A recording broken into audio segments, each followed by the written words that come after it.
Hello everyone, and welcome back to the channel. Today, we're diving into a topic that's frankly about as fun as a rogue mosquito in a blackout. How recent executive orders from the Trump administration could negatively impact Puerto Rico. Now, I know what you're thinking, Francis, why you gotta bring the mood down. And trust me, I get it. But someone has to talk about this because these orders could have serious consequences. From economic challenges to healthcare issues, we'll cover the most critical aspects, and why ignoring them is a bit like pretending that giant metaphorical shoe just hanging in the air above us isn't about to drop. Spoiler alert, it is. So buckle up, folks, because we've got a lot to unpack.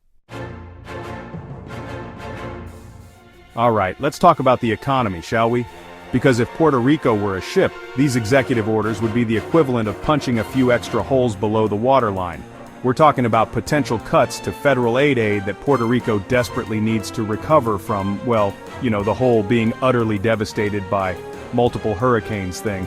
This is money earmarked for essential services, infrastructure projects, the kind of things that keep an economy afloat. But wait, there's more. The Trump administration's trade policies and tariffs? Yeah, those could also increase the cost of essential goods in Puerto Rico.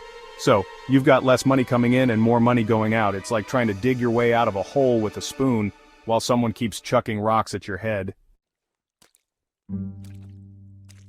Now let's move on to healthcare, because if the economic situation is giving you a mild case of anxiety, this next bit might just send you spiraling into a full-blown existential crisis. The executive orders could lead to changes in healthcare policy, and I'm not talking about good changes like free puppies for everyone or mandatory naps. No, we're talking about reduced access to medical services and funding.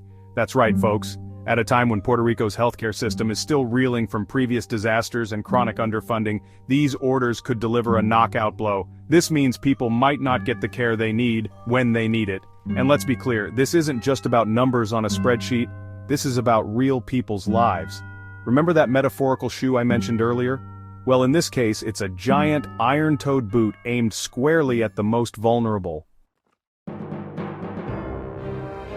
Okay, deep breaths everyone, because we're about to add another layer of delightful dread to this already terrifying cake. Let's talk about the environment, shall we? Because if you thought the Trump administration's environmental policies were problematic for the mainland, just wait until you see what they could do to an island already grappling with the devastating effects of climate change.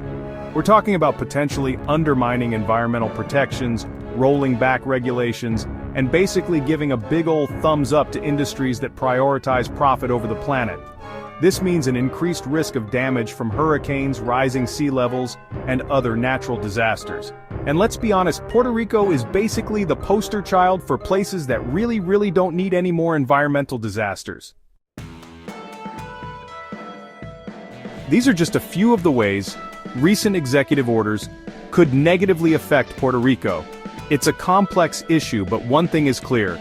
These orders have the potential to make a bad situation significantly worse. It's crucial to stay informed and advocate for policies that support the well-being of all citizens, regardless of where they live or what their zip code is. Because at the end of the day, we're all in this together.